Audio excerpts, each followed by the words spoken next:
Good morning, I'm Bea Rose Santiago sitting in for Mike Ureta, and you're watching Business 360.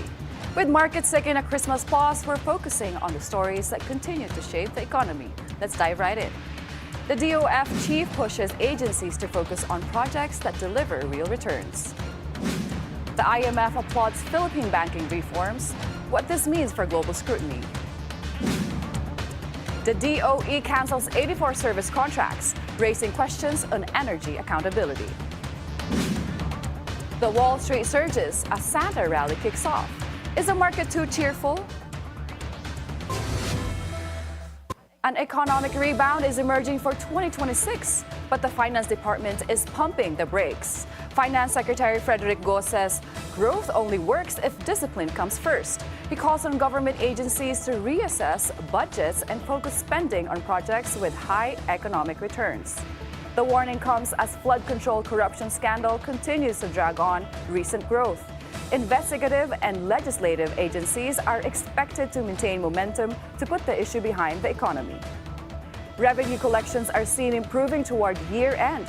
However, they are still likely to miss official targets. Go remains optimistic. He says recovery depends on proper prosecution, meaningful restitution, and genuine reforms. He adds these steps are key to restoring public and investor trust. Global scrutiny is closing in, but the Philippines is moving early to stay off financial watch list. Lawmakers are pushing changes meant for shore up trust and financial system. The International Monetary Fund's back amendments to the Philippines bank secrecy law. The IMF says the move strengthens accountability and helps restore confidence. With the country heading into its next Financial Action Task Force mutual evaluation in 2027, the IMF urges deep reforms to bolster anti-money laundering and counter-terrorism financial rules. The risks are familiar. The Philippines previously landed on the FATF gray list, putting remittances and cross-border transactions under pressure. Now, a House bill passing third reading expands the Bangko Sentral ng Pilipinas' supervisory powers. It allows limited access to bank deposits under strict conditions to tighten AML CFT enforcement. Crackdown intensifies. From flood control to energy infrastructure, the Department of Energy cancels 84 renewable energy deals from non-compliance. What promised capacity now remains on hold.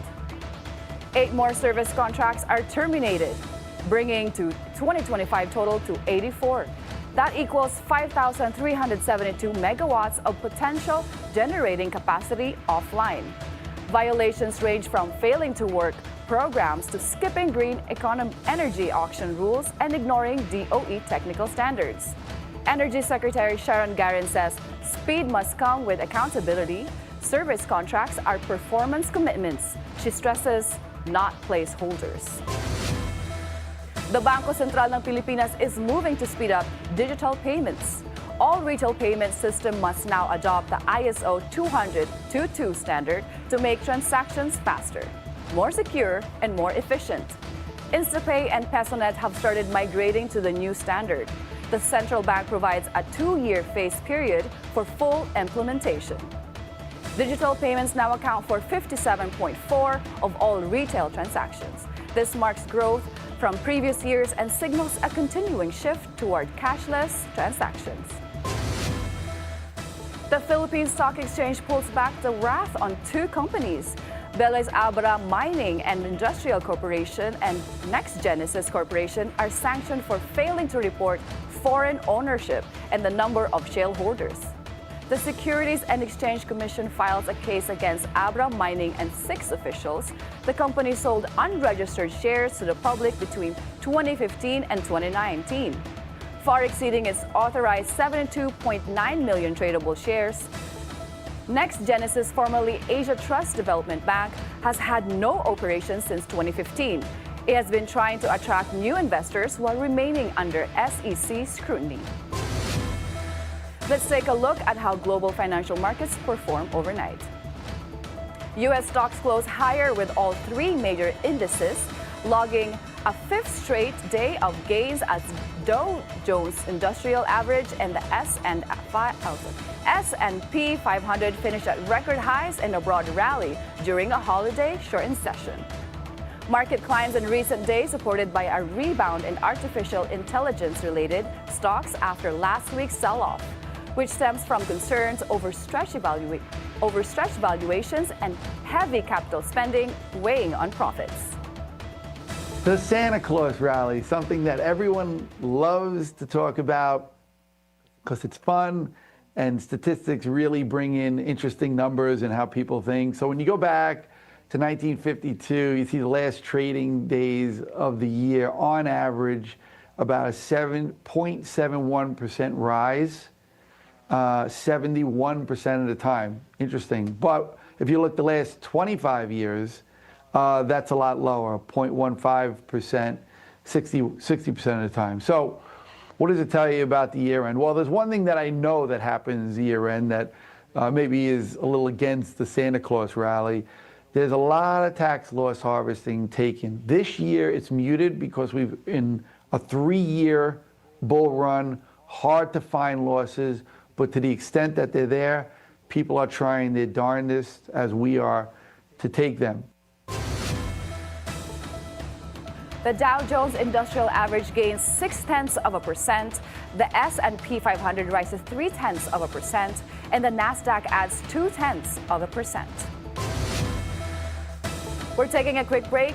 We'll be right back with Christmas messages from the business community with Mike Ureta and Bea Rose Santiago, and you're watching Business 360.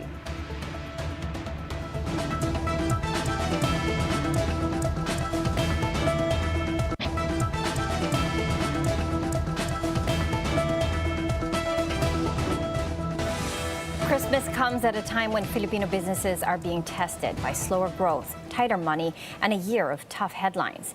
But even in a difficult year, the private sector continues to show resilience, optimism, and a long-term belief in the Philippines. Today on Business 360, we bring you messages from some of the country's top business leaders on gratitude, hope, and why we still believe in the Philippines. What I love about the Philippines is the Filipino sense of humor. I feel it is one of a kind and world-class. Even in the most darkest of days or most challenging of times, it brings lightness to any room. I want to take this opportunity to wish everyone a very, very Merry Christmas and a restful holiday season with your loved ones. All the best for 2026. I have high hopes in our youth. Every time I have a chance to talk to the younger employees in our organization and interact with the scholars of our Gokongwei Brothers Foundation, I always come out very energized. Their idealism, their genuine desire to contribute to the advancement of our country is so inspiring. Whether by paying it forward so that others may benefit from their gift of quality education, or by giving their best in their work, convinced that what they are doing will eventually help make the lives of all our countrymen better. Or by simply being good citizens, sharing their talent, time, and resources for those facing challenges. Every day, they are helping build our nation in their own personal capacity and in their own humble way. Because just like all of us, they love the Philippines and they continue to have faith in our country. I am truly convinced that the Filipino youth will bring our country to greater heights. Well, it's definitely our people. Despite the ever-changing times, we never lose sight of what truly matters. Our love for family, our respect for the elders, our sense of community, and these anchor everything we do. They're at the heart of why we do things. They don't shift with trends, they are constant. I also admire the Filipino spirit, not just our ability to rise above challenges, but how we do it right with ingenuity and grit and compassion. I witness this actually every day at SM, from the leadership of the C family to the incredible teams across our organization. I see it in every project we take on, a duty to serve with heart. It's this Filipino spirit that drives us to constantly move forward and push boundaries while staying grounded as who we are. Well, obviously, I'm not originally from the Philippines, but I have chosen to make this the place where I live. And when I'm asked by my friends abroad what it is about the Philippines that I like, the first thing I say is when you come here, you're going to be blown away by the natural environment. It's such a lush, biodiverse place to live. And coming from a cold, wet island, it's really a treat to live in this tropical environment with all of the nature surrounding you. Secondly, I tell them about the people who are some of the kindest, generous, most family values-driven people anywhere in the world. Filipinos genuinely care, and they smile when they do everything, even when things aren't going so well. And today in the world, there's so much turbulence. Every country, we have economics, politics, societal, and environmental challenges going on. But in the Philippines, people smile and get on with getting on and growing the economy despite all of that. We have over 4 decades of some of the highest GDP growth anywhere in the world as a result, and that's a real accomplishment. And it's because we have smart business people who find solutions for growth, and we have millions of hardworking Filipinos here and abroad who contribute towards it. And they do so despite everything, they're resilient and they smile. What other country in the world will celebrate Christmas for 4 months of the year? It's that kind of upbeat optimism and can-do energy that makes the Philippines the place I want to live in. And I've no plans to leave. So why do I love the Philippines? Of course, I was born here, but I could have easily also have obtained a green card or been a permanent resident in Hong Kong, as I've lived in both countries also. But then at the end of the day, it's because my family's here, and you know, the Filipino is worth working hard for. Yes, we've had our challenges this year, but then I think these are surmountable. I have faith in the Filipino. Admittedly, sometimes we're saying we're very resilient, yes, sometimes too resilient, too mabait. And sometimes there's an appropriate time also for indignation, and because we want accountability. But then on the other hand, when you see the man on the street, even when I walk, or sometimes you will ride the LRT and intentionally do that, and see the people who are in less not as fortunate as we are, and yet they're still smiling. You really want the best for them. What I love about the Philippines? One word: resilience. As a country and as a people, we've gone through a lot. Each disaster we face, be it typhoons, earthquakes, floods, COVID, we always come together to help, lend a hand, to encourage, to rebuild. When crisis strikes, political, financial, local, global, oftentimes beyond our control, we rise up, we show up, and we support each other.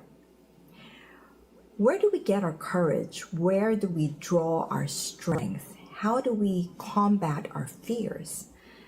Survival and resilience. It's in our blood. Today we again face storms, both man-made and wrought by nature. How we stand in the face of these storms is what will keep us standing today and in the years to come. You know, there's a saying that a rising tide lifts all ships, but a changing tide tests the strength of your anchor. If our anchor is rooted in purpose, if it's rooted in love, we can always rise above our circumstances despite barriers, despite our fears, despite our challenges. And this is our story. This is the story of the Filipino. Be joyful in hope, says our Lord, faithful in prayer, patient in affliction. Christmas is a story of hope, and that hope is alive in the Philippines. A nation tested by storms, strengthened by faith, a nation worth believing in. 2025 started out to be a year full of hope, but turned into a year full of challenges and difficulty. But there's still so much to look forward to for the Philippines. What I love about the Philippines is really at the very heart of it are the people. The people, as we know, Filipinos are friendly, they're hardworking, they're creative, resourceful, and they're a lot of fun. But at the same time, Filipinos are also short-sighted, they're very forgiving, and they have this bahala na or pasensya na attitude. As we enter 2026, it is my hope that as a Filipino people, we get together and look at ourselves, become more forward-looking, have a vision, and be more discerning not just about our future leaders, but about ourselves. Living with integrity and accountability, maybe we can make the country a better place so that we can leave it a better country to the next generation. What I love most about the Philippines is the spirit of our people. It may sound simple, but after more than a decade of building restaurants in this country, I've seen it up close every single day. There's a generosity of heart in this country that survives anything. I feel that spirit in dining rooms, in kitchens, in teams that come not just to work, but to create moments for fellow Filipinos. We are a young and talented country, and we are a people buoyed by a natural optimism. In good times and in bad, we smile. But we must also find a way to carry each other forward. I believe that when given the opportunity to rise, we will, and we do. I've seen it. I look forward to the many tomorrows to come where our nation will rise up to meet the greatness of its people. The best of who we are is still ahead of us, and I believe the years to come will show us all just how much we're capable of. Maligayang Pasko at manigong bagong taon. What I love about the Philippines is that our country is not only blessed with abundant natural resources spread across our magnificent islands, but also with exceptional people celebrated around the world for their hospitality and work ethic. We always find creative ways to persevere, uphold our standards, and show up each day with purpose and warmth, no matter what the challenges we face. In my work, I witness this commitment to excellence every single day. And as we move to 2026, I carry with me the hope inspired by the strength of our people. Together, we continue to build a legacy, one anchored in integrity, empowering the women who lead our industry, and always honoring the dignity of work. Let us stand firm in our foundation and shine together in our collective light. We move forward with courage and grace. What do I love about the Philippines? Hands down, it's the people. They're the kindest, selfless, most generous people in the world.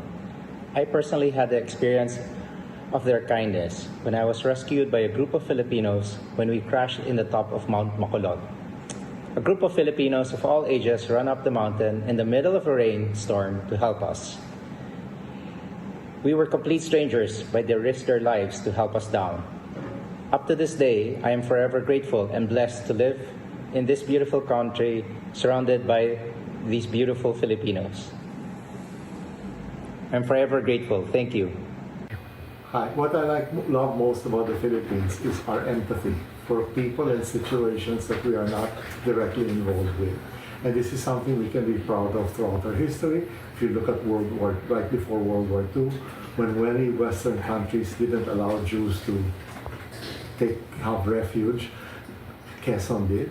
You look recently, you see in Gaza and in Hong Kong, where Filipino OFWs went out of their way to take care of people who are not their relatives or their family beyond what would be expected. Why do I love the Philippines? I love the Philippines, one, because of the beauty of the country. Clearly, the outside beauty is very easy to see. No? You travel outside major cities and you move into the countryside, the provinces, the beaches, the mountains. It's really one of the most beautiful countries in the world when you look at it from that point of view. But the inside beauty is the beauty of the people. You know, many people will even criticize that Filipinos are sometimes happy to a fault. You know, times are tough. Things happen to us that really we should be mad, and people are mad, but generally, at the end of the day, you come out and you can still have a smile. And for me, I would rather be surrounded by happy people than sad people. So that's one of the reasons why I really love the Philippines. The other reason I love it, and clearly this is maybe more from a business standpoint, is the opportunity that the country presents. We have one of the most vibrant populations in the world, one of the youngest countries with development, right? That's a country that's already in development mode. And just being able to be a game changer in that environment where we as ATRAM can hopefully make Filipinos' lives better is really one of the reasons why I love this country so much, is that, we want to be able to provide Filipinos with a great future, and that opportunity is really unique. You will not find that opportunity in many parts of the world. Well, those are the reasons why I love the Philippines. I hope you take them to heart and you love the Philippines as much as we do. Have a great day.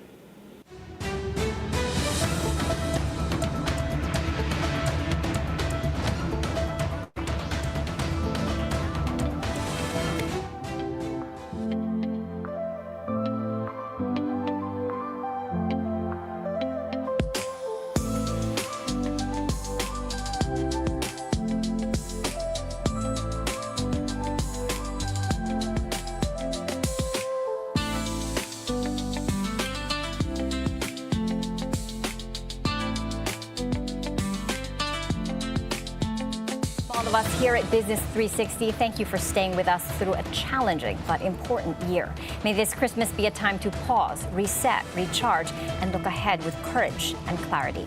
We'll see you again after the holidays with sharper conversations, bigger questions, and a focus on what really matters for growth, governance, and confidence in 2026.